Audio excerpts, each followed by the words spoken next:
আসসালামু আলাইকুম।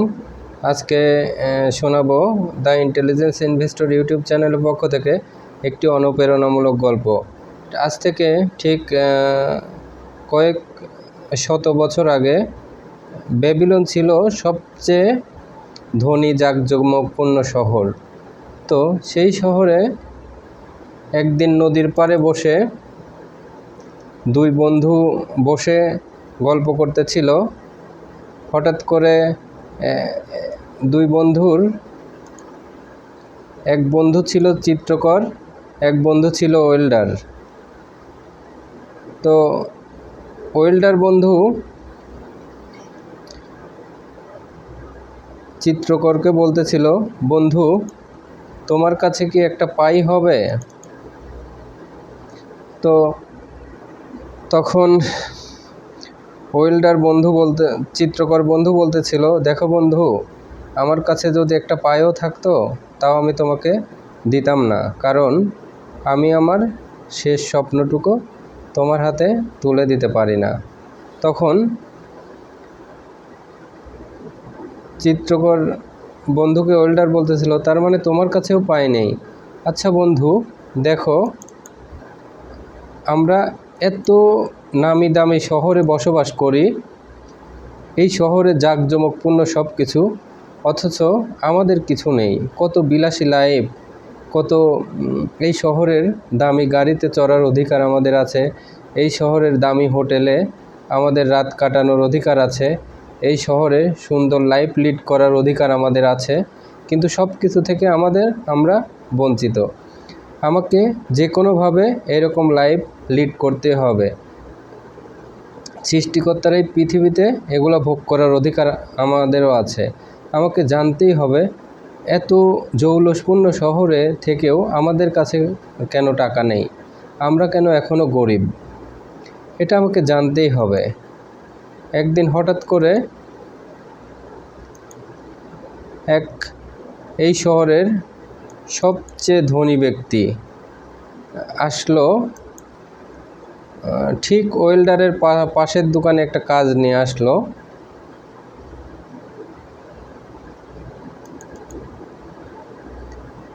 একটা কাজ নিয়ে এসে বলল যে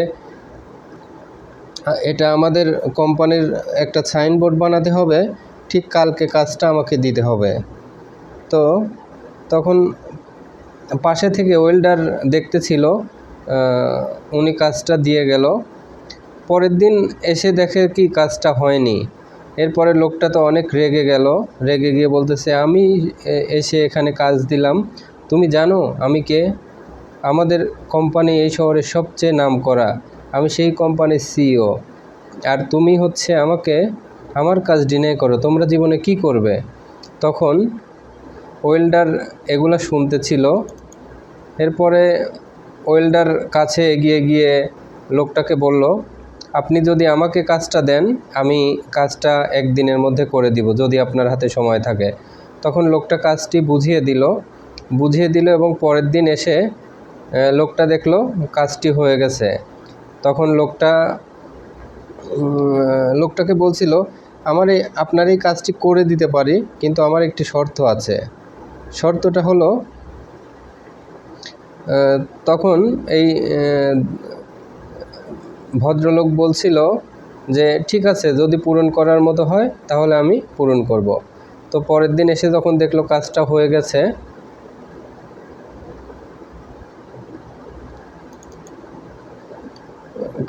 গেছে, তখন বলল যে আচ্ছা, আমি কিন্তু কাজটা আপনাকে শুধুমাত্র টাকার জন্য করে দেইনি, আমার একটা জিনিস জানার ইচ্ছা। তখন বলল যে আচ্ছা বলো। তখন ওয়েল্ডার বলতেছিল, আচ্ছা এই শহরে আপনি সবচেয়ে ধনী মানুষ, এটা কিভাবে হলেন? আমাদের কাছে কেন টাকা থাকে না? তখন ভদ্রলোকটি তার ঘাড় চাপড়ে দিয়ে বলল, বৎস, তুমি খুব চালাক। আচ্ছা তোমার জীবনে কি কোনো সেভিংস আছে? তখন ছেলেটি বলল, না, আমার কাছে কোনো সেভিংস নেই। তো তখন ভদ্রলোকটি বলল, তুমি যা ইনকাম করো তার 10% আজ থেকে সেভিংসে যাবে। তো সেভিংসে ভদ্রলোক তাকে গাড়িতে তুলে রেস্টুরেন্টের কাছে নিয়ে গেল। রেস্টুরেন্টের কাছে গিয়ে গল্প করতেছিল আর বলতেছিল, আজ থেকে তুমি তোমার জীবনের যদি $1 ইনকাম করো তা থেকে 10 সেন্ট সেভিংস করবে। কারণ তুমি যদি $1 না খেয়ে দিন পার করতে পারো, 90 সেন্টসেও না খেয়ে দিন পার করতে পারবো, তাও তোমার সেভিংস করতে হবে। ঠিক ভদ্রলোকের কথা মতো সে সেভিংস করতে থাকলো ওয়েল্ডার। এরপরে অনেক দিন পরে ভদ্রলোকের সাথে দেখা হলো, প্রায় 3-4 বছর পরে। তো ভদ্রলোক বলল, এখন তোমার কি অবস্থা? তো তখন বলল, দেখেন আমার এখন আর এত অভাব থাকে না, আমার কাছে মোটামুটি সেভিংসের টাকা আছে, আমি এখন সব সময় টাকা থাকে। তো তখন বলছে, তুমি এই সেভিংসের টাকা কি করেছো? তখন ওয়েল্ডার বলল, সেভিংসের টাকা আমার পাশের বাসার এক ইট নির্মাতা আমাকে এসে বলল যে ও দূরের শহরে যাবে, ওখান থেকে কিছু গোল্ডেন জহরত নিয়ে আসবে, এখানে আমি টাকা ইনভেস্ট করেছি, কয়েক গুণ প্রফিট হবে। তো তখন বলল, তুমি ভুল করেছো, তোমার জীবনের এই ইনভেস্ট কোনো কাজেই আসবে না, তুমি আবার নতুন করে সেভিংস করো। তোমার যদি গোল্ডের বিজনেস করতেই হয় তাহলে তুমি সেটা তোমার যদি গোল্ডের বিজনেস করতেই হয় তাহলে তুমি জহুরের সাথে করো। তোমার যদি ইট নির্মাতার সাথে বিজনেস করতেই হয় তাহলে তুমি ইট নির্মাতার সাথে বিজনেস করো। যে রিলেটেড অভিজ্ঞ তার সাথে তুমি সেই বিজনেসটা করো। তোমার যদি মুদির দোকানের বিজনেস করতে হয় তাহলে একটা মুদির দোকানের কাছ থেকে অভিজ্ঞতা নিয়ে করো। তো এই বলে ভদ্রলোক চলে গেলেন। ঠিক দীর্ঘদিন পরে আবার ভদ্রলোক আসলেন, প্রায় 5-7 বছর পরে।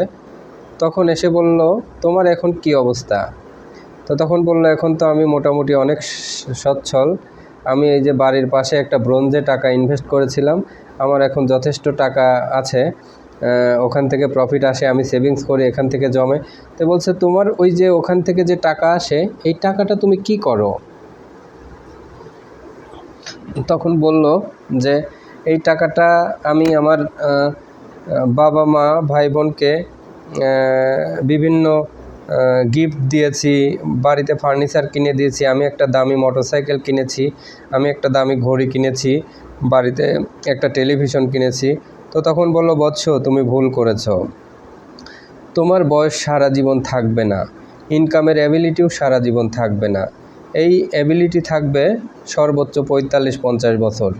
তো তোমার টাকা রিইনভেস্ট করতে হবে। তোমার যদি কাউকে দিতে ইচ্ছে করে তাহলে তুমি সেখান থেকে 10% তোমার বাবা মাকে দান করার ইচ্ছা হলে, কাউকে দেওয়ার হলে সেখান থেকে 10% করে টাকা দাও, 90% টাকা রিইনভেস্ট করো। এই টাকা যখন টাকা দ্বিগুণ হারে বাচ্চা দিবে, আবার টাকা রিইনভেস্ট করবে, আবার সেখান থেকে টাকা হতে থাকবে। এভাবে একটা সময় গিয়ে দেখবে তোমার টাকা আনলিমিটেড হয়ে গেছে। তখন তুমি 2 হাত ভরে খরচ করবে। তখন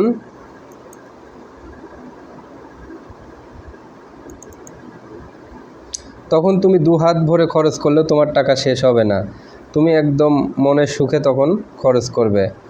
তারপরে ভদ্রলোকটি এই বলে চলে গেল। ঠিক অনেক বছর পরে ভদ্রলোক আসলো, আসার পরে বলল যে তোমার এখন কি অবস্থা? তখন ছেলেটি বলল, আমার এখন অনেক টাকা, আমার এখন 2-3টা ফ্যাক্টরি হয়ে গেছে, আমি এখন টাকা রিইনভেস্ট করি, ফ্যামিলিতে সব খরচ করেও আমি টাকা শেষ করতে পারি না। তখন লোকটি বলল যে আমি ঠিক এরকম একটি লোক খুঁজতেছিলাম, যোগ্য লোক, যে আমার কোম্পানি দেখতে পারবে। আমার একটা ছেলে আছে, সে মানুষ হয়নি। তো আমি তোমাকে আমার দেখাশোনার দায়িত্ব দিতে চাই। তুমি আমাকে, আমি যতদিন বেঁচে থাকি দেখাশোনা করবে। বিনিময়ে আমি আমার সম্পত্তির অর্ধেক তোমাকে উইল করে দিব, বাকি অর্ধেক আমার ছেলের নামে। তো সেই কথা মতোই তাকে দেখাশোনার দায়িত্ব নিল ওয়েল্ডার বন্ধুটি। এরপরে দীর্ঘ 10-15 বছর দেখাশোনা করার পরে ভদ্রলোকটি একদিন মারা যায়। তারপরে যেটা হলো, সে ব্যাবিলন শহরের সবচেয়ে রিচেস্ট ম্যান হয়ে গেল। তার সম্পত্তি এবং ভদ্রলোকের সম্পত্তি নিয়ে সে ব্যাবিলনের সবচেয়ে ধনী ব্যক্তিতে রূপান্তরিত হলো। তো এই যে একটা গল্প, এই গল্প থেকে আমরা কি লেসন পেলাম? 1 নম্বরে লেসন পেলাম, আমরা যা ইনকাম করি তা থেকে সবসময় সেভিংস করতে হবে। 2 নম্বরে আমরা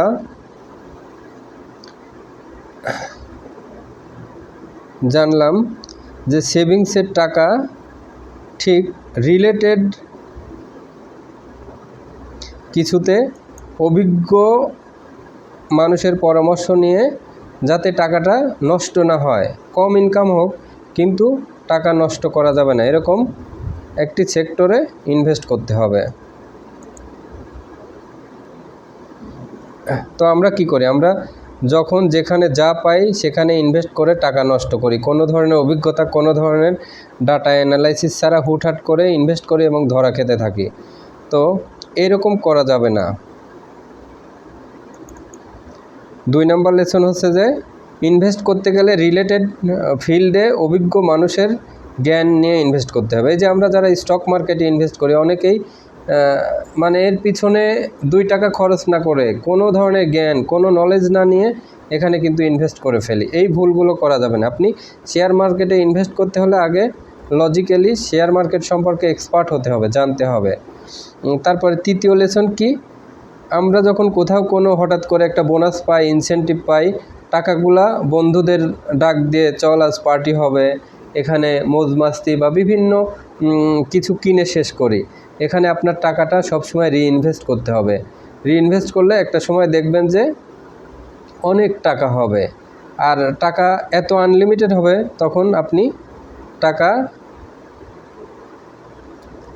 পুরো ফ্যামিলির সবাই মিলিয়ে উড়ালেও টাকা আর শেষ হবে না।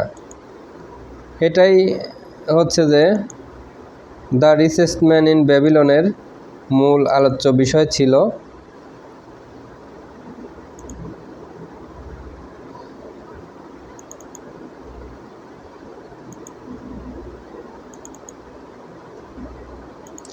এখন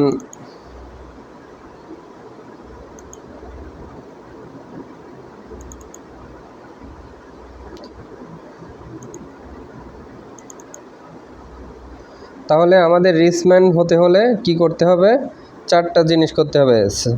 টাকা সেভিংস করতে হবে, টাকা ওয়াইজ ডিসিশন নিয়ে ইনভেস্ট করতে হবে, ইনভেস্ট থেকে ইনকাম হলে সে টাকা না খরচ করে আবার রিইনভেস্টমেন্টে দিতে হবে, এবং টাকা যখন কয়েক গুণ হারে প্রফিট হতে থাকবে তখন আপনাদের সেই টাকাটা খরচ করতে হবে বা লাইফটাকে তখন এনজয় করতে হবে। এবং বয়স সারা জীবন থাকবে না, যতদিন ইনকামের অ্যাবিলিটি থাকে ততদিন আপনাদের ইনভেস্ট করে যেতে হবে। তাহলে অনুপ্রেরণামূলক গল্প বন্ধুরা কেমন লাগলো আমাকে জানাবেন। আমার এর পরবর্তী সিরিজে আরেকটি অনুপ্রেরণামূলক গল্প নিয়ে আসব। আমার চ্যানেলটি অবশ্যই লাইক, কমেন্ট, শেয়ার করে সাথে থাকুন, এবং আমাদের স্টক মার্কেট রিলেটেড কোর্সটি করে আপনারা জেনে বুঝে শুনে স্টক মার্কেটে ইনভেস্ট করুন। এবছর একটা ভালো প্রফিট পাবেন যদি আমাদের ফান্ড ম্যানেজমেন্ট করতে দেন। তাহলে তো এ পর্যন্তই, আজকে ভালো থাকবেন। আল্লাহ হাফেজ। সবার জন্য শুভকামনা থাকলো।